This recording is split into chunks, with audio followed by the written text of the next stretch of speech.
All right, so let's talk about rumen recycling really quick. I'll try to make it as quick as possible, but we'll see.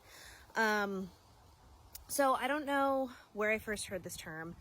I definitely didn't make it up, but I can't really remember where it came from. I've tried researching it a bunch of times in the last couple of years, and I never really found a source that discusses it the way that I learned it. It must have been vet school. I don't know which professor, which class. I can't remember. But essentially, rumen recycling for me comes into play in cases of toxic plant ingestion, especially in the small ruminant species. So I've been doing a lot of consulting this year for other veterinary practices. And one of the questions that I most commonly get asked is, hey, I had this goat that ate rhododendron. I gave it a big old dose of charcoal, but seemed better for a little bit, and now it's just getting sick again. What else can I do? And the answer is you need to just keep redosing charcoal. Every 4 hours, every 6 hours, every 8 hours, whatever seems appropriate to you, in addition to all the other supportive care that goes along with whatever the toxicant was. And the reason that you need to keep redosing charcoal is because of something called rumen recycling.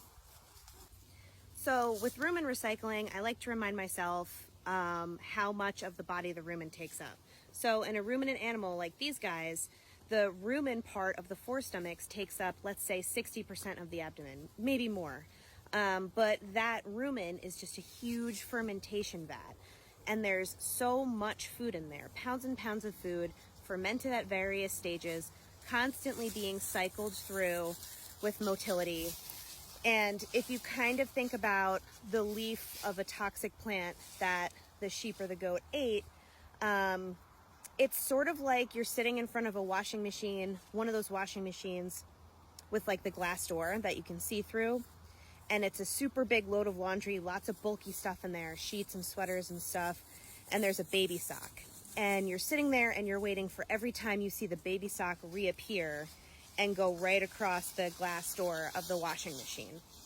So if that baby sock is the one toxic leaf that the animal ingested and it's sitting in the rumen, it's slowly going through these cycles where sometimes it's in the middle of all that food and sometimes it's coming back to the outside of that food and brushing against the ruminal papilla on the inner lining of the rumen. And that's when it makes that contact, that's when it's being metabolized and causing a toxicity again. So until GI passage occurs, you need to be constantly cycling charcoal through that rumen to protect the inner lining of the rumen from contact with that one single leaf. And that's why you need basically a constant supply of charcoal going on in that animal's body until that poisonous object actually passes through the system or is so fermented that it's no longer a viable toxicant.